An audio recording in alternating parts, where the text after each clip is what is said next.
God told me to follow my heart, she whispered, and I knew right then that my marriage was about to become someone else's answered prayer.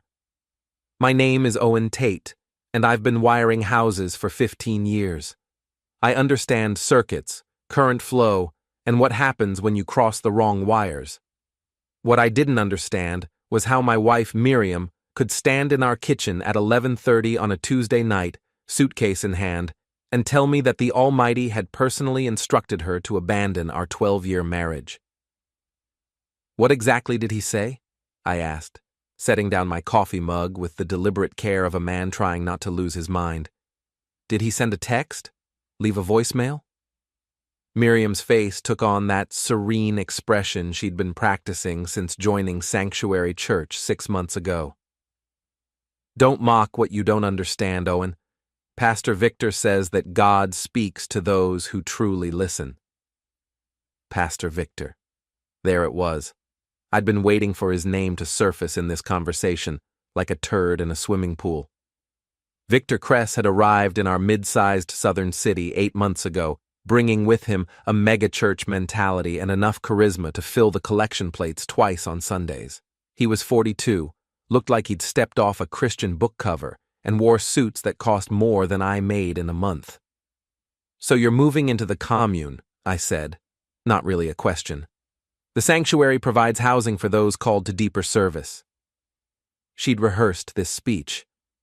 I'll be helping with the children's ministry and assisting Pastor Victor with his outreach programs. I bet she would be assisting him, the way she'd been assisting him with those late-night prayer meetings and weekend retreats, the way she'd been assisting him by transferring our savings into the church's building fund without mentioning it to me. What about us, Miriam? What about our house? Our life together? She touched the small gold cross at her throat, a gift from the church's women's ministry. Sometimes God asks us to sacrifice earthly attachments for heavenly purposes.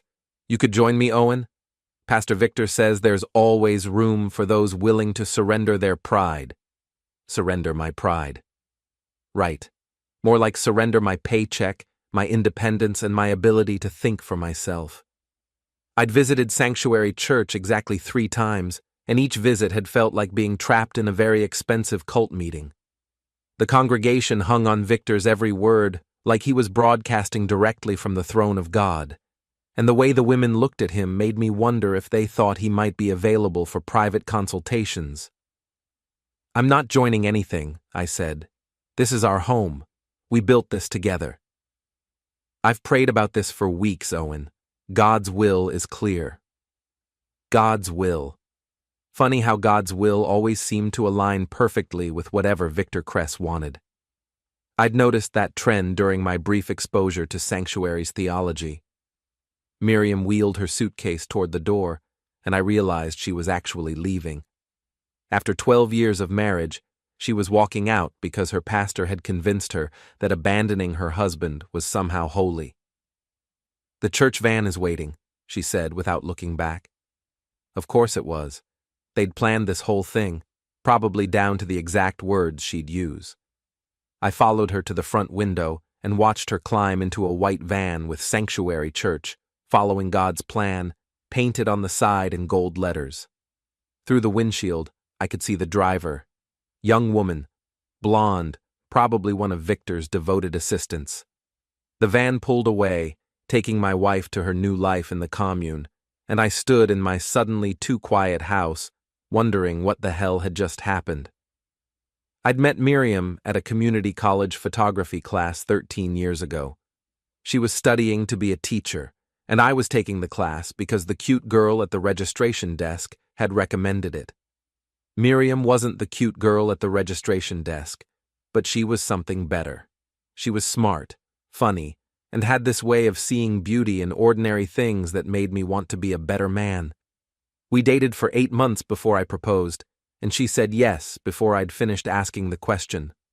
Our wedding was small, held in her parents' backyard, and we honeymooned at a cabin in the mountains where we spent 3 days talking about our future and making plans that apparently meant nothing to the God she'd recently discovered. The first 10 years were good.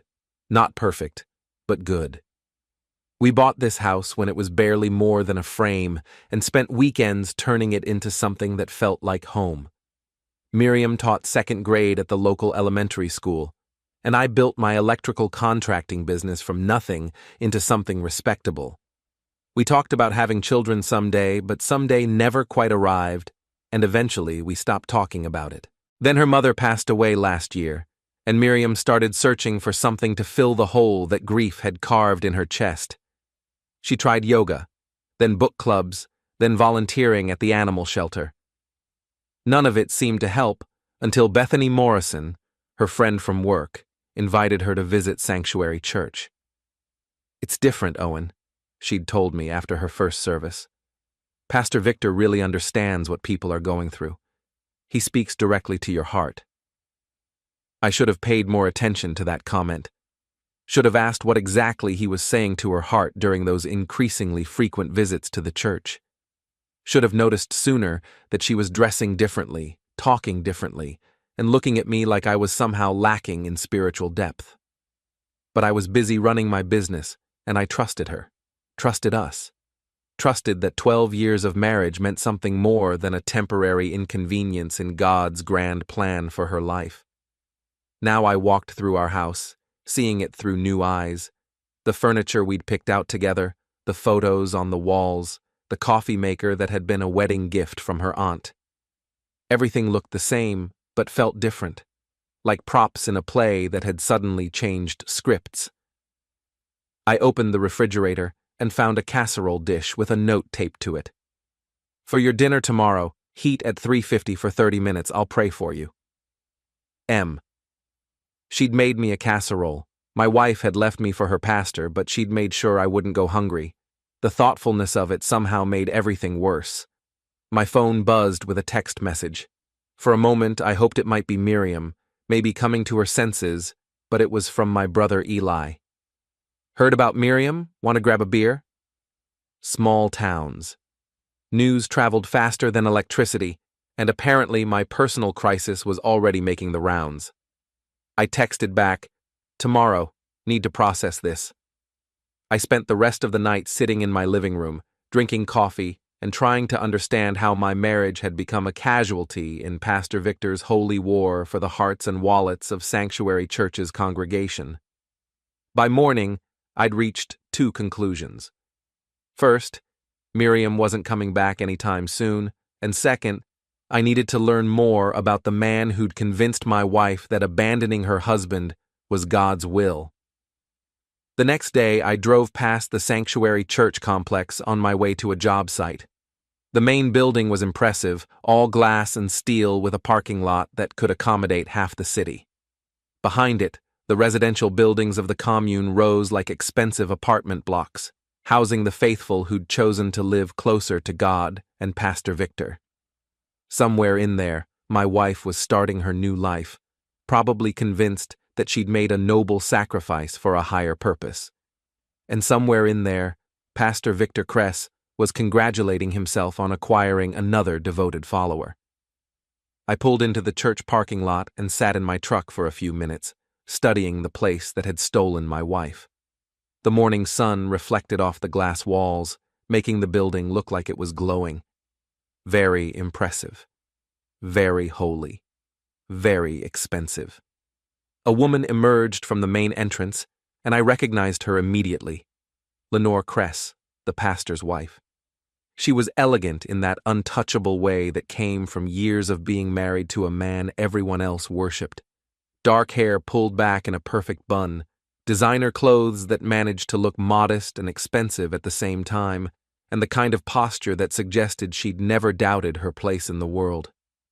She walked to a silver Mercedes parked near the entrance, and for just a moment, our eyes met across the parking lot. She paused, her hand on the car door, and I saw something in her expression that surprised me. Not the serene confidence I'd expected, but something sharper, something that looked almost like recognition.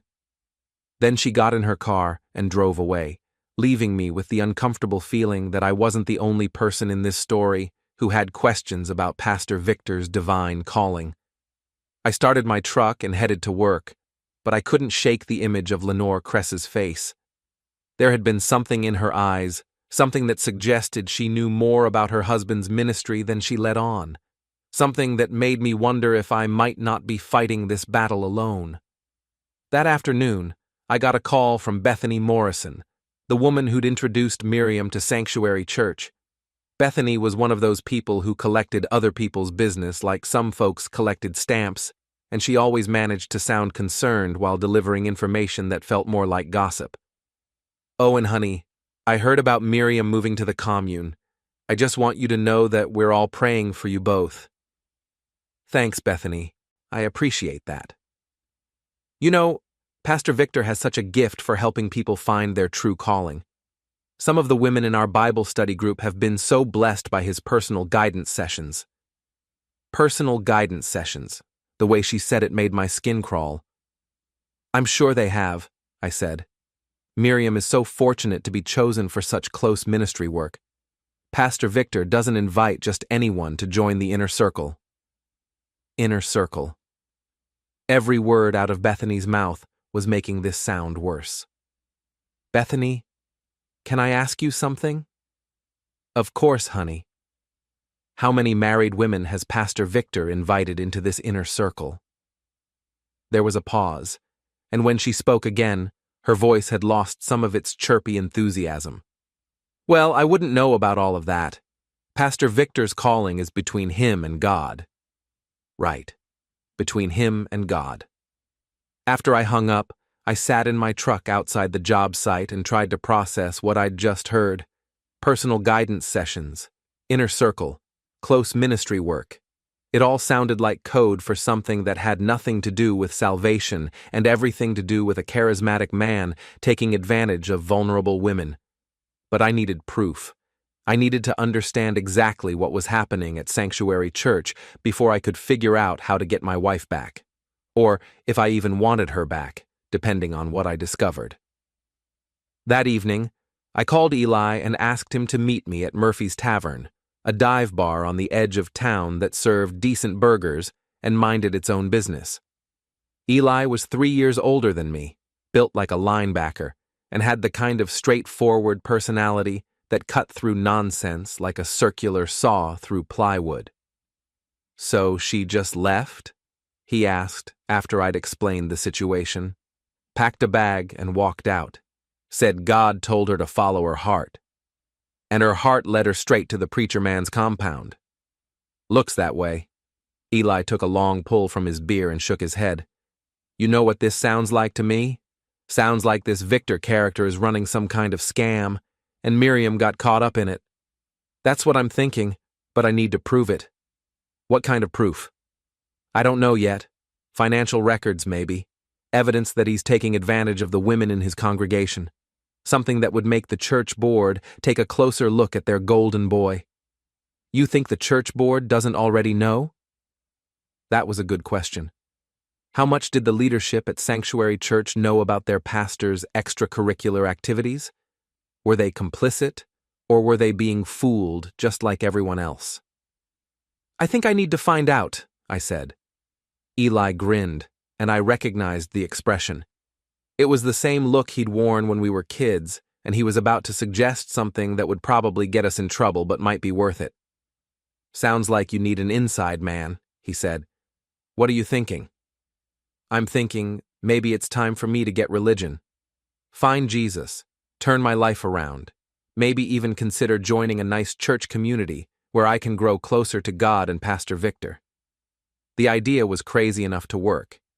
Eli had never set foot in a church except for weddings and funerals, but he could be charming when he wanted to be, and he was definitely smart enough to play the part of a seeking soul looking for spiritual guidance. "You think you could pull it off?" "Brother, I've been looking for meaning in my life ever since I got out of the army. Maybe it's time I found it at Sanctuary Church." We spent the next hour planning Eli's conversion. He'd start attending services, maybe volunteer for some church activities, and keep his eyes and ears open for anything that seemed off about Pastor Victor's operation. It wasn't much of a plan, but it was better than sitting around waiting for my wife to come to her senses. As we were leaving Murphy's, Eli put his hand on my shoulder. "Owen, I got to ask you something, and I want you to think about it before you answer. What's that? Do you want Miriam back because you love her, or because you don't want that preacher to win? It was a fair question, and I didn't have a good answer. The truth was, I wasn't sure I knew the difference anymore. All I knew was that 6 months ago, I'd had a wife and a marriage, and now I had an empty house and a growing suspicion that I'd been played for a fool.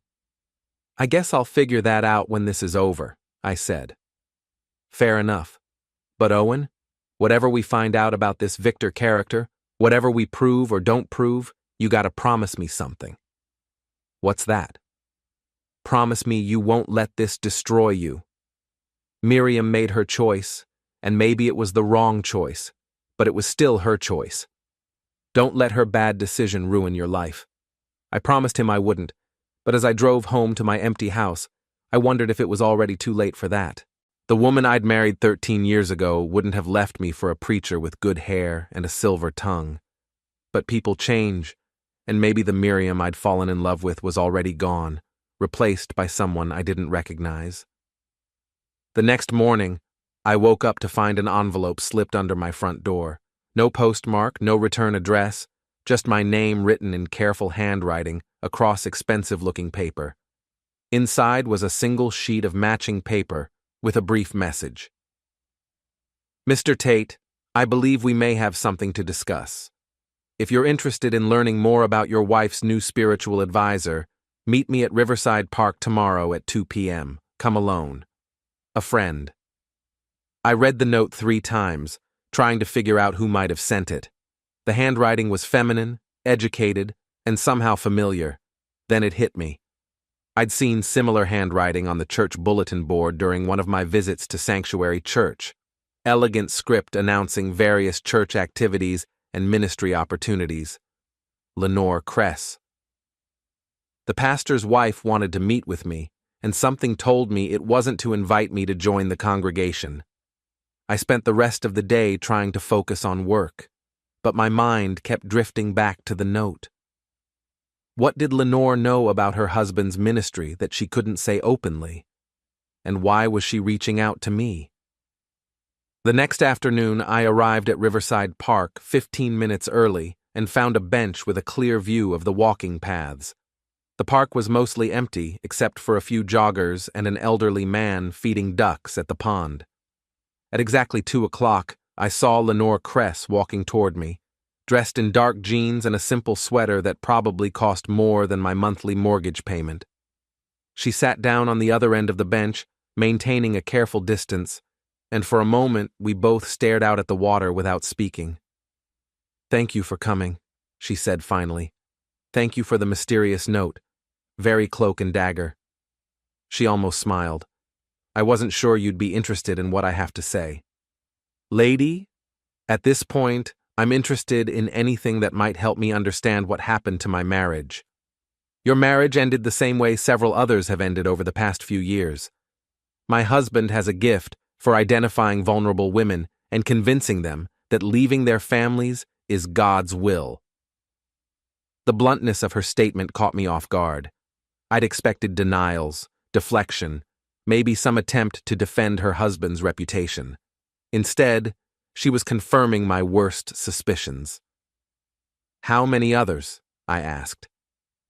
"In the 3 cities where we've had churches. Probably a dozen, maybe more. Victor is very careful about his selection process. He targets women who are grieving, lonely, or struggling with some kind of personal crisis. He offers them spiritual guidance, personal attention, and eventually a chance to serve God by joining his inner circle." "And you've known about this the whole time?" "I've suspected for years. But Victor is very good at what he does, and the women he targets are usually so grateful for his attention that they'd never admit to anything inappropriate. They genuinely believe they're serving a higher purpose." "So, why are you telling me this now?" Lenore was quiet for a long moment, watching the ducks paddle across the pond. When she spoke again, her voice was softer, more vulnerable. "Because I'm tired of being married to a man who uses God as an excuse to manipulate people. Because I'm tired of watching him destroy families while everyone praises him for his spiritual leadership, and because I think you might be the first husband who's actually willing to fight back. What makes you think I'm willing to fight back? The way you looked at the church building yesterday morning, like you were planning something. She was more observant than I'd given her credit for. What did you have in mind? I asked. Victor is careful, but he's not perfect. He keeps records of his personal counseling sessions, supposedly for spiritual guidance purposes. He documents the financial contributions of his inner circle members, and he's not as discreet as he thinks he is about his private meetings. You have access to these records? I have access to everything. I'm his wife, and I help manage the church's administrative functions. The question is whether you're prepared to use what I can provide. I studied her face, trying to understand her motivations. She was offering to betray her own husband, to help me expose whatever was happening at Sanctuary Church. It seemed too good to be true. What do you get out of this? I asked. Freedom. A chance to start over without Victor's reputation following me around, and maybe a little justice for all the families he's destroyed. This could get complicated. If we're wrong about any of this, we're not wrong. I've been living with this man for 8 years. I know exactly what he is. The certainty in her voice convinced me more than any evidence could have. This wasn't speculation or suspicion. This was a woman who'd been watching her husband manipulate people for years, and she was finally ready to do something about it. What do you need from me? I asked. Patience.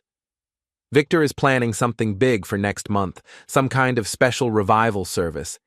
He's been working on it for weeks, and I think he's planning to use it to solidify his control over the congregation. If we're going to expose him, that would be the perfect opportunity. What kind of special service? He calls it a renewal of faith ceremony. Supposedly, it's a chance for the congregation to recommit themselves to God and the church. But based on what I've overheard, I think it's really about getting more people to move into the commune and donate their assets to the church. A recruitment drive. Victor was planning to expand his operation, bring in more vulnerable people, and separate them from their families and their money. The thought of him using my wife as a poster child for this kind of spiritual manipulation made my stomach turn. How do we stop him? We document everything: financial records, personal counseling notes, evidence of inappropriate relationships. We gather enough proof that even his most devoted followers can't ignore what he's really doing. And then? Then we make sure the right people see it. Church board members, local media, maybe even law enforcement if we find evidence of actual crimes. It was a solid plan, assuming we could pull it off without getting caught. Victor Kress had built his reputation on being a man of God, and taking him down would require ironclad evidence that couldn't be dismissed or explained away. I'm in, I said. Lenore nodded, and for the first time since I'd met her, she looked genuinely relieved. There's something else you should know, she said. Your wife isn't the first woman Victor has moved into the commune. There are 3 others, all of them separated from their husbands, all of them convinced that they're serving God by devoting themselves to Victor's ministry. Are their husbands aware of what's happening? One moved away after his wife left him. One started drinking heavily and basically gave up. The third one tried to get his wife back, but Victor had him banned from church property and threatened with a restraining order. What happened to him? He gave up too. Victor is very good at making people feel like they're fighting God instead of just fighting him. That explained why no one had challenged Victor before. He'd been careful to isolate his victims, make their families feel like the problem, and present himself as the solution to their spiritual needs. It was a clever system, and it had probably worked perfectly until now. We'll need to be careful, I said. If Victor suspects what we're doing, he'll try to destroy both of us. I know. But Owen, I can't keep living like this. I can't keep pretending that my husband is a man of God when I know he's just a very charming predator. We exchanged phone numbers and agreed to meet again in a few days to start planning our investigation. As Lenore walked away, I felt something I hadn't experienced since Miriam left. Hope. Not hope that my marriage could be saved, but hope that Victor Kress might finally face consequences for what he'd been doing to people like my wife. That evening, I sat in my kitchen and tried to imagine what Miriam was doing at the Commune. Was she having dinner with Victor and the other members of his inner circle? Was she sharing stories about her previous life, the husband she'd left behind for a higher calling? Was she happy? The last question bothered me the most. If Miriam was genuinely happy in her new life, if she really believed she was serving God by abandoning our marriage, then what right did I have to interfere? Maybe Victor was giving her something I'd never been able to provide. But then I thought about the other women Lenore had mentioned, the other families that had been destroyed by Victor's spiritual guidance, and I knew it didn't matter whether Miriam was happy. What mattered was that Victor was using people's faith against them, manipulating their beliefs to serve his own purposes. My phone buzzed with a text from Eli. Attended my first service today. Very impressive operation. The preacher man knows how to work a crowd. I called him back immediately. How did it go? Like you'd expect. Lots of singing, lots of emotional manipulation, lots of talk about surrendering yourself to God's will. Victor gave a sermon about the importance of putting spiritual family above biological family. Convenient timing. Right? I counted at least 50 people in that congregation who looked like they'd follow him off a cliff if he told them God wanted them to. It's kind of scary, actually. Did you see Miriam? Yeah, she was sitting in the front row with 3 other women. They all had this same look, like they'd found the secret to happiness and everyone else was missing out. The front row? Of course. Victor would want his success stories visible, proof that abandoning your old life for his ministry was the path to fulfillment. What's your next move? I signed up to volunteer for their community outreach program. Figured it might give me access to more of the inner workings. Plus, I get to attend a special orientation session next week. Be careful, Eli. This guy is smarter than he looks. Don't worry about me, little brother. I've dealt with plenty of manipulative authority figures. The trick is to give them what they want to hear while keeping your eyes open for what they're really doing. After we hung up, I realized that I now had 2 allies in this fight against Victor Kress. Eli could provide intelligence from inside the congregation, and Lenore could provide access to Victor's private records. Between the 3 of us, we might actually be able to expose what was happening at Sanctuary Church. But first, I needed to understand exactly what I was up against. Victor had successfully manipulated dozens of people, destroyed multiple families, and built a religious empire based on exploiting people's spiritual needs. Taking him down would require more than just good intentions and righteous anger. It would require proof, strategy, and perfect timing. And it would require me to be smarter and more ruthless than a man who'd made a career out of outsmarting people who trusted him. I spent the rest of the evening researching Victor Kress online, trying to learn more about his background and his previous churches. What I found was disturbing, but not surprising. In each city where he'd served as pastor, there had been rumors about inappropriate relationships with female congregants. Nothing proven, nothing that had resulted in formal charges, but a pattern of whispered accusations that had followed him from church to church. He was a predator, but he was a careful predator, and now he was my problem to solve. 3 days later, Lenore called me from a number I didn't recognize. Can you meet me tonight? I have something to show you. Where? The church. Victor is at a conference in Atlanta until tomorrow afternoon. I can get you inside without anyone seeing us. Breaking into a church felt like the kind of thing that would guarantee me a spot in whatever afterlife waited for people who fought dirty against men of God. But I was past caring about the theological implications of my actions. What time? 10 o'clock. Park behind the building, and I'll let you in through the administrative entrance. I spent the rest of the day trying to focus on work, but my mind kept drifting to what Lenore might want to show me. Financial records, personal correspondence, evidence of Victor's inappropriate relationships with his female followers. At 9:45, I parked behind Sanctuary Church and waited in the darkness. The building looked different at night, less like a beacon of hope and more like an expensive monument to one man's ego.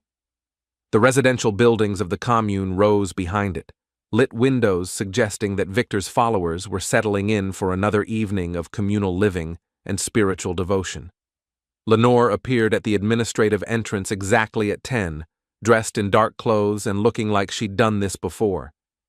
She led me through a series of hallways to Victor's private office, a space that managed to be both humble and ostentatious at the same time. "This is where he conducts his personal counseling sessions," she said, gesturing toward a seating area with 2 comfortable chairs positioned close together. "And this is where he keeps his private files." She moved to a filing cabinet behind Victor's desk and produced a key from her pocket. Inside were dozens of folders, each labeled with a person's name and containing what appeared to be detailed notes about their personal lives, financial situations, and spiritual needs. "He documents everything," Lenore explained. "Every counseling session, every financial contribution, every personal detail that might be useful later." I pulled out a folder at random and found myself looking at the complete psychological profile of a woman named Janet Morrison. Victor had noted that she was recently divorced, struggling financially, and vulnerable to suggestions about finding new purpose in her life. He documented her weekly contributions to the church, tracked her attendance at various services, and recorded personal details about her relationship with her ex-husband. "This is like a hunting guide," I said. "He's literally documenting how to manipulate these people. Look at this one." Lenore handed me another folder, and my heart sank when I saw my wife's name on the tab. Inside were pages of notes about Miriam's grief over her mother's passing, her feelings of emptiness in our marriage, and her desire to find deeper meaning in her life. Victor had identified every emotional vulnerability she possessed and developed a specific strategy for exploiting each one. According to his notes, Miriam was an ideal candidate for inner circle recruitment because she was intelligent enough to serve as an example to others, but emotionally dependent enough to require constant validation. He'd planned her seduction with the precision of a military operation. "The son of a witch," I muttered, immediately regretting my choice of words in a church. "There's more." Lenore showed me a separate file containing financial records for the commune residents. Each person was required to contribute a minimum of 60% of their income to the church, and many were giving much more. Miriam had already transferred $8,000 from our joint savings account, money I'd thought was going toward general church donations. Where does all this money go? Victor's salary, the commune facilities, and a significant amount that gets transferred to accounts I don't have access to. I suspect he's building a substantial personal nest egg. Can you prove that? Not yet, but I'm working on it. We spent the next hour going through Victor's files, and the picture that emerged was of a man who viewed his congregation as a collection of resources to be harvested. He'd identified the wealthiest members and developed specific strategies for encouraging larger donations. He'd noted which women might be susceptible to his personal attention, and which men might cause problems if their wives became too devoted to the church. My name appeared in several files as a potential obstacle to various women's spiritual development. Victor had been planning to neutralize my influence over Miriam long before she'd announced her intention to leave me. "He's been working on this for months," I said. "Years. This is what he does, Owen. He finds a community, identifies the most vulnerable and valuable members, and systematically separates them from their support systems. By the time anyone realizes what's happening, he's already moved on to the next town. Except this time, he's not moving on. He's building something permanent. The commune is his masterpiece, a self-contained community where he has complete control over every aspect of his followers' lives. They live where he wants them to live, work where he wants them to work, and think what he wants them to think. It was worse than I'd imagined. Victor wasn't just stealing money or manipulating women for personal gratification. He was building a cult, and my wife had become one of his most devoted disciples. "We need copies of all this," I said. "I've already made copies. But Owen, having this information and being able to use it are two different things. Victor's followers won't believe anything negative about him unless it comes from a source they trust." "What about the church board?" "Half of them are completely under his influence. The other half are too invested in the church's success to want to hear about problems with their star pastor." "Then we need to make this public. Local media, social media, whatever it takes to get the information out there." Lenore shook her head. "Victor has relationships with most of the local media. He's been very careful to cultivate his public image. Any accusations against him will be dismissed as attacks by disgruntled former members or jealous husbands." She was right. Victor had spent months building his reputation as a pillar of the community. Taking him down would require more than just documentation of his private activities. "What about law enforcement? Some of this has to be illegal. Manipulating people isn't a crime, even when it destroys their lives, and Victor is very careful to stay within legal boundaries. Everything his followers do is technically voluntary. So what do you suggest?" "We need to catch him in the act. Document something so clearly inappropriate that even his most devoted followers can't rationalize it away." "Like what?" "Like his relationship with your wife." The words hit me like a physical blow. I'd suspected that Victor's interest in Miriam went beyond spiritual guidance, but hearing it stated so directly made it real in a way that all the circumstantial evidence hadn't. "You know for sure that I know that Victor has never invited a married woman into his inner circle without developing a personal relationship with her. I know that your wife has been spending private time with my husband that goes far beyond normal pastoral counseling. And I know that Victor has a pattern of behavior that suggests he views his female followers as more than just spiritual advisees." "Can you prove it?" "Not yet. But the commune has security cameras, and Victor isn't as careful as he thinks he is about his private meetings. If we can document inappropriate contact between him and Miriam, we'll have something that can't be explained away or rationalized." The thought of watching my wife with another man, even for the purpose of exposing his manipulation, made me feel sick. But it might be the only way to save her from a situation she didn't even recognize as dangerous. What would we need to do? "The security system records everything to a central server. I have access to the administrative functions, which means I can review footage from any camera in the complex. If Victor and Miriam are meeting privately, I can find the recordings. And if we find something? Then we have evidence that Victor is violating his position of trust, exploiting vulnerable women, and using his religious authority for personal gratification. Even his most devoted followers would have trouble explaining that away." It wasn't a perfect plan, but it was better than anything I'd come up with on my own, and it had the advantage of using Victor's own security system against him. "How long would it take?" "A few days to review the relevant footage, maybe a week if I have to be careful about when I access the system." "Do it." We spent another few minutes organizing the copied files and planning our next meeting. As we prepared to leave Victor's office, Lenore paused at his desk and stared at a framed photo of the two of them at some church function. "I used to think I was married to a man of God," she said quietly. "It took me years to realize I was just married to a man who was very good at playing one." "How long have you known?" "Known for sure? About 2 years. Suspected? Much longer. But Victor is very good at making you doubt your own perceptions. He has a way of making you feel like questioning him is the same as questioning God." "Why didn't you leave?" "Where would I go? Everything I have is tied up in the church. My identity, my social connections, my financial security. Victor made sure of that, and until recently, I didn't think I could prove what he was doing." "What changed?" "You. The way you looked at the church that morning, like you were planning to fight back. I realized I wasn't the only person who wanted to see Victor face consequences for what he's done. We left the church separately, and I drove home through empty streets, thinking about everything I'd learned. Victor Kress was worse than I'd imagined, but he was also more vulnerable than he probably realized.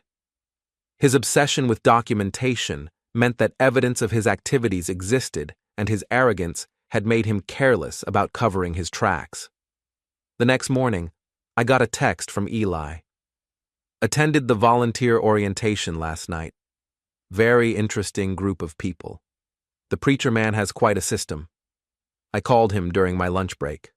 What kind of system? Well, for starters, he's got these people organized like a military unit. Everyone has specific roles, specific responsibilities, and specific people they report to. It's like he's building his own little army. What's your role? Community Outreach Coordinator. Apparently my job is to identify people in the community who might benefit from the church's spiritual guidance. He wants you to recruit new members? More than that. He wants detailed reports on potential targets, their personal situations, their financial status, their emotional vulnerabilities. It's like he's running intelligence operations on half the town. The scope of Victor's operation was becoming clearer. He wasn't just manipulating the people who came to his church. He was actively hunting for new victims throughout the community. Did you see Miriam? Yeah, she was at the orientation. She's been put in charge of the Women's Integration Program, which apparently involves helping new female members adjust to life in the Commune. Integration Program? That's what they call it. Basically, it's a system for separating women from their previous lives and making them dependent on the church for everything. Housing, employment, social connections, spiritual guidance. Once you're in the system, it's almost impossible to leave. Almost impossible? Well, you can leave anytime you want, but if you do, you lose everything. Your home, your job, your friends, your entire support system. Victor's made sure that leaving the commune means starting over with nothing. It was a perfect trap. Victor offered people community, purpose, and spiritual fulfillment, but the price was complete dependence on his organization. Once someone was fully integrated into the commune, leaving would mean abandoning everything they'd built in their new life. How did Miriam seem? Happy, I guess. But it was kind of a weird happiness, you know. Like she was trying really hard to convince everyone, including herself, that she'd made the right choice. Did she mention me? Actually, yeah. During one of the group discussions, she talked about how God had given her the strength to leave behind earthly attachments that were holding back her spiritual growth. She made it sound like being married to you was some kind of spiritual obstacle. The words stung, but they also confirmed what I'd suspected. Victor had convinced Miriam that our marriage was an impediment to her relationship with God, and she'd internalized that message completely. Anything else? The whole place runs on gossip and peer pressure. Everyone's watching everyone else, making sure they're demonstrating proper devotion to Victor and the church. It's like being in a very expensive prison where the inmates are convinced they're living in paradise. Be careful, Eli. If Victor suspects you're not genuine, don't worry about me. I've got plenty of experience dealing with authority figures who think they're smarter than everyone else. The trick is to be just enthusiastic enough to avoid suspicion without being so enthusiastic that you attract too much attention. After we hung up, I realized that Victor's system was even more sophisticated than I'd given him credit for. He'd created a self-reinforcing environment where his followers policed each other, where questioning his authority was seen as a spiritual failing, and where leaving meant losing everything you'd built in your new life. But every system had weaknesses, and Victor's weakness was his ego. He documented everything because he was proud of his manipulative abilities. He kept detailed records because he enjoyed reviewing his successes. And he was careless about his private activities because he was convinced that his followers would never turn against him. That evening, Lenore called with an update. I've been reviewing the security footage from the past month. Victor has been meeting privately with Miriam at least 3 times a week, always in his private office, always after normal business hours. How private? The meetings last anywhere from 1 to 3 hours, and they're not scheduled through normal church channels. Based on the timestamps, they're happening when most of the other commune residents are at evening services or community activities. Can you see what's happening during these meetings?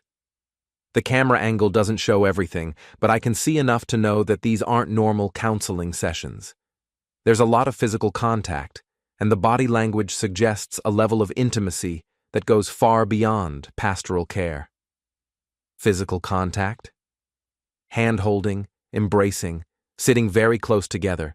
In one recording, Victor appears to be stroking Miriam's hair while she's crying. It wasn't definitive proof of an affair, but it was evidence of inappropriate behavior that violated every boundary that should exist between a pastor and a married woman seeking spiritual guidance. Is that enough? It's a start, but I want to get more before we make any moves. Victor is planning something special for next week's service, and I think he might be less careful about his behavior if he's focused on his big presentation. What kind of special presentation? He's calling it a covenant of faith ceremony. From what I've overheard, it involves the inner circle members making some kind of public commitment to the church and to Victor personally. A commitment? I think he's planning to formalize their devotion in some way that makes it even harder for them to leave. Maybe some kind of financial commitment or a public declaration that the church is their primary family. The thought of Miriam making a public commitment to Victor and his church made my stomach turn. If she participated in this ceremony, it would make it even harder to convince her that she was being manipulated. When is this happening? Sunday morning, the main service with the full congregation in attendance. We need to stop it. We need to expose Victor before it happens. If we can present evidence of his inappropriate behavior to the right people at the right time, we can prevent him from solidifying his control over his followers. What do you need from me? Time to gather more evidence and a plan for how to present it effectively. We'll only get one chance to do this right. I spent the weekend thinking about strategy. Victor had spent months building his reputation and his organization. Taking him down would require perfect timing, ironclad evidence, and a presentation that couldn't be dismissed or explained away. But I was running out of time. Every day that passed meant another day of Victor's influence over my wife, another day of her becoming more deeply integrated into his system. If I was going to save her, I needed to act soon. On Sunday morning, I drove past Sanctuary Church and saw the parking lot filled with cars. Victor's covenant of faith ceremony was apparently drawing a large crowd, and I wondered how many people were about to watch their friends and family members make commitments that would be almost impossible to break. My phone buzzed with a text from Lenore. Got what we need. Meet me tonight. Same place, same time. It was time to find out exactly what Victor Kress had been doing with my wife, and it was time to start planning his downfall. That night, Lenore met me at the church with a laptop bag and the kind of expression that suggested she'd discovered something significant. We made our way to Victor's office, and she immediately set up her computer on his desk. I've been going through security footage from the past 6 weeks, she said, opening a series of video files. What I found goes beyond inappropriate behavior. It's systematic manipulation and exploitation. The first video showed Victor and Miriam in his office on a Thursday evening 3 weeks ago. Even with the limited camera angle, it was clear that this wasn't a normal counseling session. Victor was sitting very close to Miriam, holding her hands while she cried, and occasionally stroking her face in a gesture that was unmistakably intimate. This was the night after you and Miriam had that argument about the church donations, Lenore said. She came to Victor for guidance about her marriage, and he used her emotional vulnerability to deepen her dependence on him. The audio wasn't clear enough to make out specific words, but I could see Victor speaking earnestly to Miriam, occasionally gesturing toward the ceiling as if invoking divine authority for whatever he was telling her. Miriam was nodding, hanging on his every word, clearly desperate for someone to validate her feelings. He's good at this, I said reluctantly. He's had years of practice. Watch this one. The second video was from 5 days later. This time, Victor and Miriam were sitting even closer together, and the physical contact was more extensive. Victor had his arm around Miriam's shoulders, and at one point, he appeared to kiss the top of her head while she leaned against him. This is when he told her that God was calling her to a higher purpose, Lenore said, that her marriage was holding her back from her spiritual potential. How do you know what he told her? Because I've heard him use the same speech with other women. It's always the same pattern. First, he validates their feelings of dissatisfaction or grief. Then he suggests that their current relationships are spiritually limiting. Finally, he presents himself and the church as the solution to their problems. The third video was the most damaging. Taken just 2 days before Miriam left me, it showed Victor and Miriam in an embrace that lasted several minutes. They were standing very close together, Victor's hands on Miriam's face, both of them looking into each other's eyes with an intensity that made my chest tighten. "That's not pastoral counseling," I said. "No, it's not. And there's more." Lenore showed me footage from the Commune's residential areas where Victor had been making private visits to Miriam's apartment.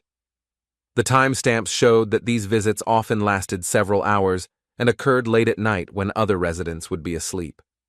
"The residential cameras don't show what happens inside the apartments," Lenore said. "But the pattern is clear. Victor has been spending private time with your wife that goes far beyond any reasonable pastoral relationship." I stared at the screen, watching my wife welcome another man into her home, and tried to process what I was seeing. This wasn't just emotional manipulation, it was a full-scale seduction disguised as spiritual guidance. How many other women? At least 3 others in the current inner circle. The pattern is always the same: private counseling sessions, increasing physical contact, late-night visits, and eventually, complete devotion to Victor and the church. Have you confronted him about any of this? What would be the point? Victor would deny everything, claim that I was misinterpreting innocent pastoral care, and probably use my accusations as evidence that I was having spiritual problems of my own. She was right. Victor had created a system where questioning his behavior was seen as a personal failing rather than a legitimate concern. His followers were so invested in believing in his spiritual authority that they'd rationalize almost anything he did. What about the other husbands, the ones whose wives are in the inner circle? 2 of them gave up and moved away. The third one tried to fight back, but Victor had him banned from church property and convinced his wife that her husband was trying to undermine her spiritual growth. So what makes you think we'll be more successful? Because we have evidence, and we have a plan. The other husbands were fighting blind, trying to compete with Victor's spiritual authority without understanding how his system worked.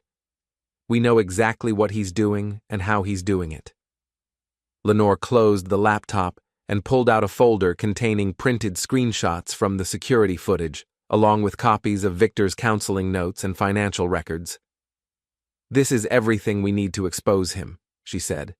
"Documentation of inappropriate relationships, evidence of financial exploitation, and proof that he's been systematically manipulating vulnerable women.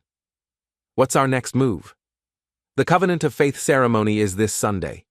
Victor is planning to have his inner circle members make public commitments to the church, probably including financial pledges and promises to prioritize the church above their previous relationships. Including Miriam. Including Miriam? If she participates in this ceremony, it will make it much harder to convince her that she's being manipulated. The public commitment will reinforce her belief that she's serving God rather than just serving Victor. So we need to expose him before Sunday. We need to expose him during Sunday, in front of the full congregation, when he's at his most confident and his followers are gathered together. Maximum impact, minimum opportunity for damage control. It was a risky plan. If we miscalculated, if the evidence wasn't compelling enough, or if Victor managed to spin the situation in his favor, we'd lose our only chance to save the people he was manipulating. How do we get the evidence in front of the congregation? I've been thinking about that. Victor always invites questions during his Sunday services, usually as a way to demonstrate his wisdom and spiritual insight. If someone were to ask the right questions and present the right evidence at the right moment, someone like me, someone like you, the wronged husband, fighting for his wife and his marriage, it would be very compelling, especially if you had documentation to support your claims. And if it doesn't work, if the congregation doesn't believe the evidence, then at least we'll have tried, and we'll have planted seeds of doubt that might grow over time. We spent the next hour planning exactly how to present the evidence for maximum impact. The key would be timing and presentation. Too early, and Victor would have time to respond and control the narrative. Too late, and the ceremony would already be over. "There's something else," Lenore said as we prepared to leave. "Victor has been making plans to expand the commune. He's looking at property in 2 other cities, apparently planning to replicate his success here." "He's franchising his operation?" "Essentially, yes. And he's planning to use his most devoted followers, including your wife, as the foundation for these new communities." The thought of Miriam being used to help Victor manipulate other families in other cities made my anger burn hotter. This wasn't just about my marriage anymore. It was about preventing Victor from destroying more lives in the future. "We have to stop him." "Sunday," Lenore said. "One way or another, this ends on Sunday." I drove home that night with a laptop full of evidence and a plan that felt both necessary and terrifying. In 4 days, I would walk into Victor Cress's church and attempt to expose him in front of his most devoted followers. If I succeeded, I might save my wife and prevent Victor from manipulating more families. If I failed, I'd probably lose Miriam forever and give Victor even more power over his congregation. The next morning, I called Eli to update him on the plan. "You're going to confront him during the service?" he asked. "During the question and answer period. Lenore says he always invites questions as a way to show off his wisdom. That's either brilliant or completely insane. Probably both. But it's the only chance we have to reach his followers before they make these public commitments. What do you need from me?" "Be there. If things go badly, I might need backup." "You got it. But Owen, you need to be prepared for the possibility that this doesn't work. Victor's followers are completely devoted to him. They might not believe the evidence, even if you present it perfectly." "I know, but I have to try. And you need to be prepared for the possibility that Miriam chooses Victor over you, even after she knows the truth about what he's been doing." That was the possibility that kept me awake at night. Even if I successfully exposed Victor's manipulation, even if I proved that he'd been exploiting her grief and loneliness, Miriam might still choose to stay with him. She might decide that her new life was worth preserving, regardless of how she'd been led to it. "I'll deal with that when it happens," I said. "Fair enough. But Owen, whatever happens on Sunday, don't let it destroy you. You're fighting for the right reasons, and that matters regardless of the outcome." I spent the rest of the week preparing for Sunday's confrontation. I organized the evidence into a clear, compelling presentation. I practiced what I would say, how I would present the information, and how I would respond to Victor's inevitable attempts to discredit me. Most importantly, I tried to prepare myself emotionally for what might happen. There was a good chance that Miriam would side with Victor, that the congregation would reject my evidence, and that I would walk out of that church having lost everything. But there was also a chance that the truth would be powerful enough to break through Victor's manipulation, that at least some of his followers would recognize what he really was, and that Miriam would realize she'd been deceived. On Saturday evening, Lenore called with a final update. "Victor's been making last-minute preparations for tomorrow's ceremony. He's had private meetings with each of the inner circle members, apparently preparing them for their public commitments." "Including Miriam?" "Including Miriam. They met for 3 hours this afternoon." "Any idea what he told them?" "Based on what I've overheard from previous ceremonies, he probably warned them that outside forces might try to interfere with their spiritual commitments, that family members or former friends might attempt to undermine their faith. He's inoculating them against exactly what we're planning to do. Probably. But Owen, we have evidence. We have documentation that can't be explained away or rationalized. If we present it clearly and calmly, at least some people will have to acknowledge what they're seeing. And if they don't, then we'll have done everything we could. Sometimes that's all you can do. Sunday morning arrived gray and cold, matching my mood as I prepared for what might be the most important confrontation of my life. I dressed carefully, choosing clothes that would make me look respectable and trustworthy, rather than like a bitter ex-husband with an axe to grind. I arrived at Sanctuary Church 30 minutes before the service began and found the parking lot already filling with cars. Victor's Covenant of Faith ceremony was drawing a large crowd, and I wondered how many of these people had any idea what their beloved pastor had really been doing with their friends and family members.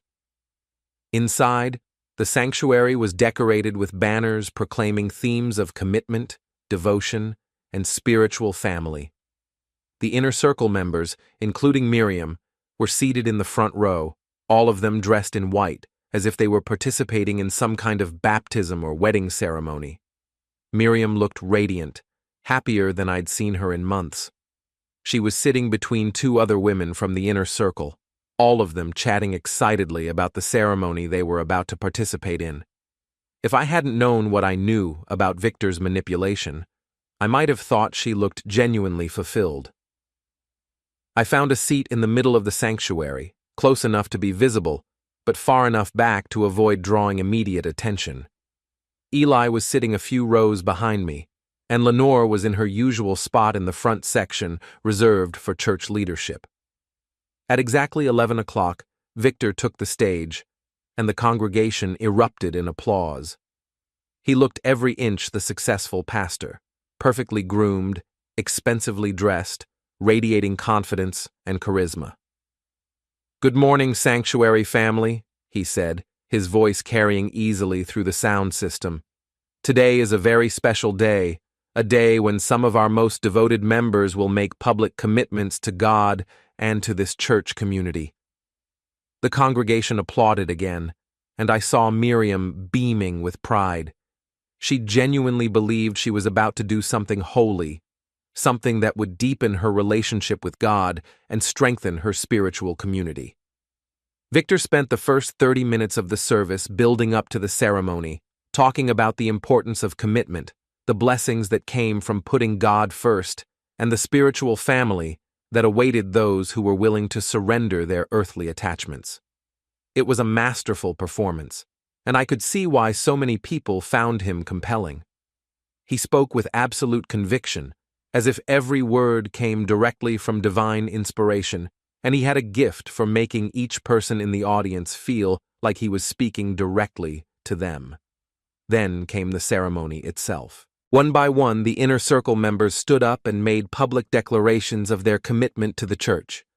They promised to prioritize their spiritual family above their biological family, to contribute generously to the church's mission, and to follow Victor's guidance in all matters of faith and practice. When Miriam's turn came, she stood up with tears in her eyes and spoke about how Victor had saved her from a life of spiritual emptiness. She talked about the joy she'd found in serving God through the church, and she promised to dedicate her life to the ministry that had given her such purpose and fulfillment. "I commit my heart, my resources, and my future to this church and to Pastor Victor's leadership," she said, her voice strong and clear. "God has called me to this service, and I will not turn back." The congregation erupted in applause, and Victor beamed with pride as he embraced each of the inner circle members. It was a perfect moment of manipulation disguised as spiritual devotion, and I knew that if I didn't act soon, these commitments would make it almost impossible to reach any of these people with the truth. After the ceremony, Victor opened the floor for questions, just as Lenore had predicted. "I know this has been an emotional morning," he said. "Are there any questions about what we've witnessed, or about the commitments our brothers and sisters have made?" Several people raised their hands with softball questions about the church's mission and the inner circle's role in the community. Victor answered each one with practiced ease, using every question as an opportunity to reinforce his authority and the righteousness of his cause. Then I stood up.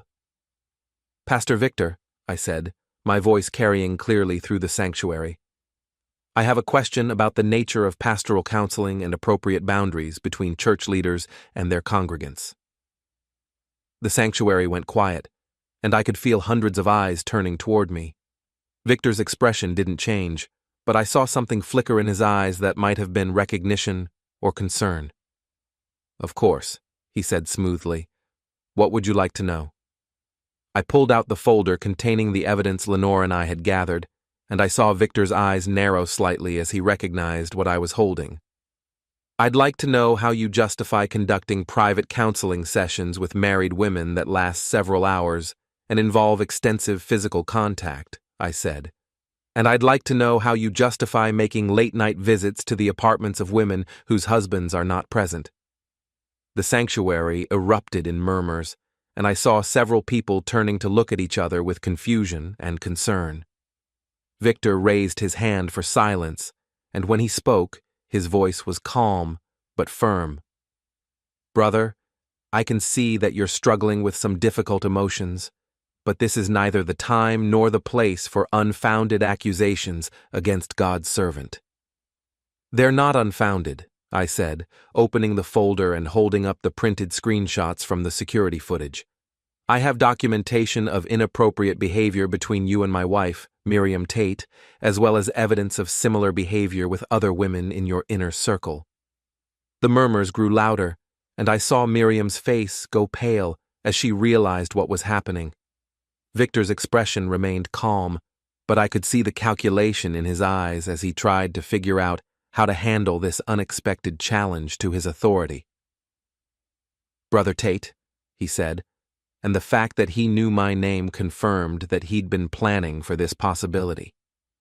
"I understand that you're struggling with your wife's commitment to God's service, but attempting to undermine her spiritual growth with false accusations is not the answer." "False accusations?" I held up one of the clearest screenshots, showing Victor and Miriam in an intimate embrace in his office. "This is from your own security cameras, Pastor. Would you like to explain to your congregation what kind of pastoral counseling requires this level of physical intimacy?" The sanctuary had gone completely quiet now, and I could see people leaning forward to get a better look at the evidence I was holding. Victor's calm facade was beginning to crack, and when he spoke again, there was an edge to his voice. "Security footage can be taken out of context, manipulated, or misinterpreted by people who don't understand the nature of spiritual counseling," he said. "I will not allow this sacred service to be disrupted by the jealous accusations of a man who has lost his wife to God's calling." But the damage was done. I could see doubt creeping into the faces of some congregation members, and several people were whispering urgently to each other. The perfect unity of Victor's spiritual family was beginning to fracture. "Then let's provide some context," I said, pulling out copies of Victor's counseling notes. "These are your own records, Pastor, documenting your strategy for separating my wife from our marriage and integrating her into your inner circle. You've documented her emotional vulnerabilities, her financial resources, and your specific plan for exploiting both." I began reading directly from Victor's notes. Subject demonstrates classic signs of grief-related depression and marital dissatisfaction. Recommend intensive personal counseling to deepen emotional dependence and facilitate separation from spouse. Financial assets estimated at $45,000, suitable for major donation once full commitment achieved. The sanctuary erupted in shocked murmurs, and I saw several people in the congregation looking at Victor with expressions of confusion and betrayal. Miriam was staring at me with a mixture of horror and disbelief, as if she couldn't process what she was hearing. Victor raised his voice over the noise. "These documents are clearly fabricated by a bitter man who cannot accept his wife's spiritual growth. I will not dignify these attacks with further response." But Lenore Kress chose that moment to stand up from her seat in the leadership section. "The documents are real," she said, her clear voice cutting through the chaos. "I copied them from my husband's private files, along with security footage that documents his inappropriate relationships with multiple women in this congregation." The sanctuary went silent. If accusations from a jealous husband could be dismissed, accusations from the pastor's own wife carried a weight that couldn't be ignored. Victor's face went white, and for the first time since I'd known him, he looked genuinely shaken.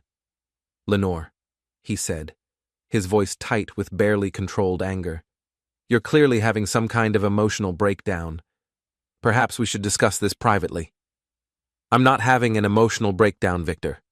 I'm finally telling the truth about what you've been doing to the people who trust you."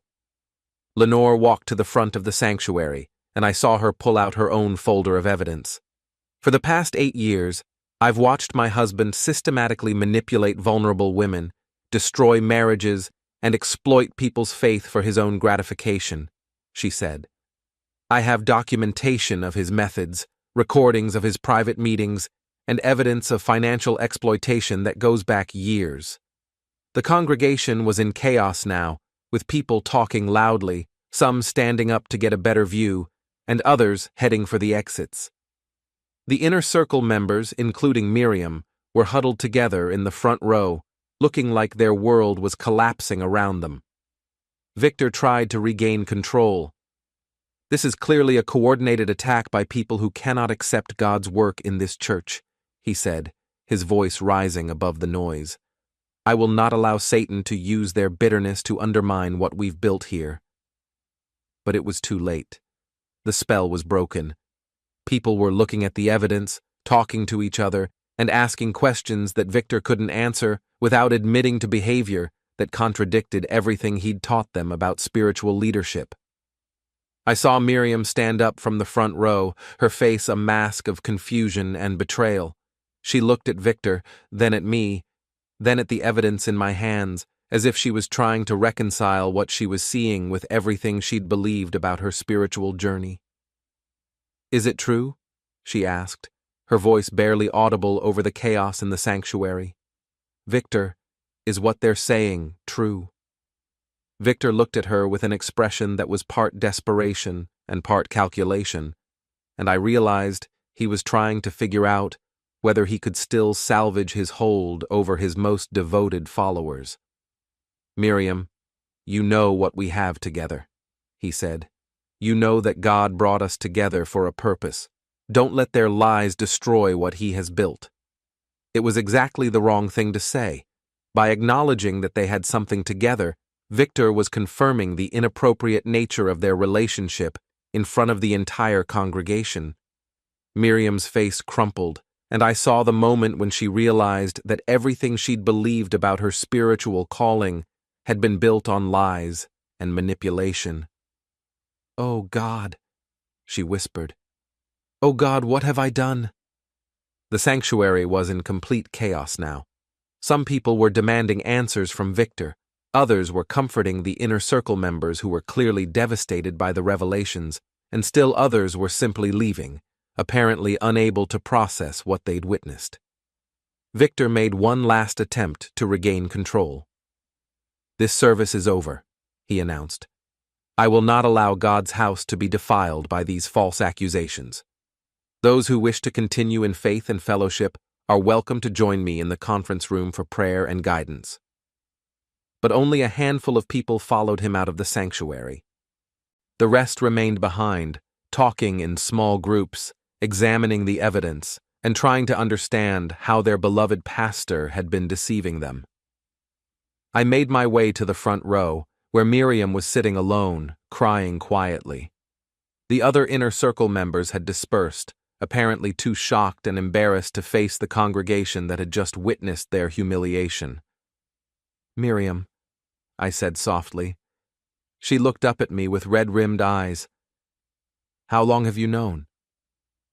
"I suspected something was wrong when you started pulling away from me. I knew for sure about a week ago, when Lenore showed me the evidence." "Lenore helped you?" She's been watching Victor manipulate people for years. She finally decided to do something about it. Miriam was quiet for a long moment, staring at the floor of the sanctuary where she'd just made a public commitment to a man who had been using her. "I feel so stupid," she said finally. "You're not stupid. You were grieving, and he took advantage of that. He's very good at what he does. I left you for him, Owen. I threw away our marriage because I thought God was telling me to." "God wasn't telling you anything. Victor was telling you what he wanted you to hear." She looked at me with an expression I hadn't seen in months, the face of the woman I'd married, not the devoted follower she'd become. "Can you forgive me?" she asked.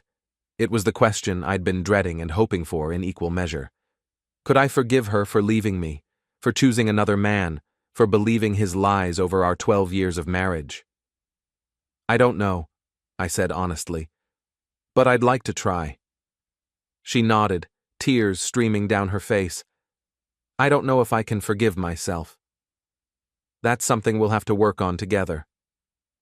As we sat in the emptying sanctuary, surrounded by the wreckage of Victor's spiritual empire, I realized that this wasn't an ending. It was a beginning, the beginning of a long, difficult process of rebuilding trust, rediscovering who we were as individuals and as a couple, and learning to live with the consequences of the choices we'd both made. Victor Kress had been exposed, his manipulation revealed, and his hold over his followers broken. But the real work of healing was just beginning, and for the first time in months, I thought we might actually have a chance. The next few days were a whirlwind of consequences, revelations, and difficult conversations. News of Victor's exposure spread through the community faster than I'd expected, and by Monday morning, local media outlets were calling for interviews about the sanctuary church scandal. I declined most of the interview requests, but I did speak with a reporter from the local newspaper who seemed genuinely interested in understanding how Victor had been able to manipulate so many people for so long. "The key was isolation," I explained. "He separated people from their support systems, made them dependent on the church for everything, and created an environment where questioning his authority was seen as a spiritual failing." "How many families were affected?" "At least a dozen that I know of. Probably more. Victor was very good at identifying vulnerable people and exploiting their needs." The reporter asked about Miriam, but I kept those details private. She was dealing with enough shame and confusion without having her personal story become public entertainment. Lenore called me Tuesday afternoon with an update on the legal situation. "I've been contacted by the district attorney's office," she said. "They're interested in the financial records we uncovered, particularly the evidence of donors being pressured to give beyond their means." "Are they going to press charges?" "It's possible. Financial exploitation of elderly or vulnerable adults can be prosecuted as a crime, and Victor's documentation of his manipulation tactics might be enough to support charges." "What about the other stuff? The inappropriate relationships?" "Harder to prosecute. Adultery isn't a crime in this state, and Victor was careful to avoid anything that could be clearly classified as coercion or misconduct. The women involved were technically consenting adults, even though their consent was obtained through manipulation. That's a gray area legally, but it might be relevant in civil cases if any of the affected families decide to sue the church for damages. The church itself was in chaos. The board of directors had called an emergency meeting and voted to suspend Victor pending a full investigation.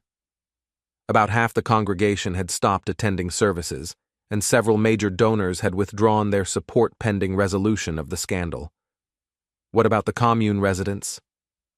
Most of them have moved out. Without Victor's leadership and the community structure he created, there wasn't much holding them together. A few are trying to maintain some kind of fellowship, but it's pretty disorganized. And Victor? He's hired a lawyer and is claiming that he's the victim of a conspiracy by disgruntled former members. He's also started a blog where he's portraying himself as a martyr being persecuted for his faithfulness to God's calling. Of course he was. Men like Victor never accepted responsibility for their actions. They just found new ways to position themselves as the wronged party. Miriam had moved back into our house, but she was sleeping in the guest room, and we were still figuring out how to navigate basic conversations. She was seeing a therapist who specialized in religious trauma, and she'd started the difficult process of untangling her sense of self from the identity Victor had created for her. "I don't know who I am anymore," she told me one evening as we sat in the living room, trying to have a normal conversation. "For the past 6 months, everything I thought and felt was filtered through what Victor told me God wanted. Now I don't know what I actually believe about anything." "Maybe that's not a bad thing," I said. "Maybe it's an opportunity to figure out what you really think and feel, without anyone else telling you what you should believe." "But what if I can't? What if I'm too damaged to ever have authentic beliefs again?" "You're not damaged, Miriam. You were manipulated by someone who was very good at manipulation. That doesn't make you weak or stupid or broken. It makes me someone who abandoned her husband because a preacher told her God wanted her to. It makes you someone who was grieving your mother's passing and looking for meaning in a world that suddenly felt empty. Victor exploited that grief, but the grief itself was real and understandable. We were making progress, but it was slow and painful. Every conversation seemed to circle back to questions of trust, forgiveness, and whether our marriage could survive what had happened. Eli stopped by Thursday evening with updates from his final visit to what remained of the sanctuary church community. "It's like a ghost town," he said. "Maybe 20 people showed up for the Wednesday evening service, and they spent most of the time arguing about whether Victor was being persecuted or whether he really did the things you exposed." "Any word from Victor himself?" "He's laying low, but his lawyer released a statement claiming that all the evidence against him was fabricated or taken out of context. He's also threatening to sue you and Lenore for defamation." "Let him try. We have documentation of everything we claimed." That's what his remaining supporters don't seem to understand. They keep talking about faith and forgiveness, as if believing in Victor's innocence is somehow more spiritual than accepting evidence of his guilt. It was a common pattern with charismatic leaders. Even when faced with overwhelming evidence of wrongdoing, some followers would rather believe in conspiracy theories than accept that they'd been deceived. What about the other inner circle women? Mixed reactions. One of them has completely rejected everything about Victor and the church, says she feels like she was brainwashed. Another one is still defending him, claims that you and Lenore are just jealous of the spiritual connection she had with Victor. The third one seems to be somewhere in the middle, confused and hurt, but not sure what to believe. And the families? 2 of the husbands are trying to reconcile with their wives, like you and Miriam. One marriage is probably over. She's still convinced that Victor was a man of God, and her husband is just too spiritually immature to understand. The human cost of Victor's manipulation was becoming clearer every day. Broken marriages, shattered faith, financial losses, and psychological trauma that would take years to heal. And those were just the immediate consequences. The long-term effects would probably ripple through these families for generations. Friday morning, I got a call from a woman named Janet Morrison, one of the church members whose file I'd seen in Victor's office. "Mr. Tate, I wanted to thank you for what you did on Sunday," she said. "I know it took a lot of courage to stand up in front of everyone like that. I just did what needed to be done." Well, it opened my eyes to things I should have seen earlier. I've been reviewing my financial contributions to the church, and I realized that Victor pressured me into giving far more than I could afford. I'm meeting with a lawyer next week to discuss my options. I'm glad you're taking action. There's something else. I've been talking to other church members, and several of us are thinking about filing a class action lawsuit against Victor and the church board. Would you be willing to testify about what you discovered? I told her I'd consider it, but privately I was hesitant to get drawn into a lengthy legal battle. I'd exposed Victor's manipulation and saved my marriage. I wasn't sure I wanted to spend the next few years reliving the whole experience in depositions and courtrooms. That evening, Lenore called with news that changed my perspective.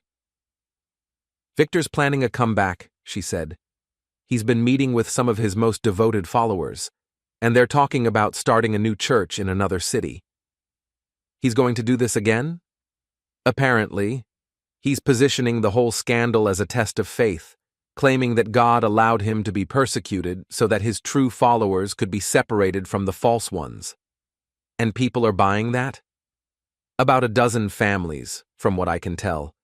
Enough to form the core of a new congregation somewhere else." The thought of Victor taking his manipulation tactics to a new community, targeting new vulnerable families, made my stomach turn. If I didn't take action to stop him, other people would go through what Miriam and I had experienced. What can we do?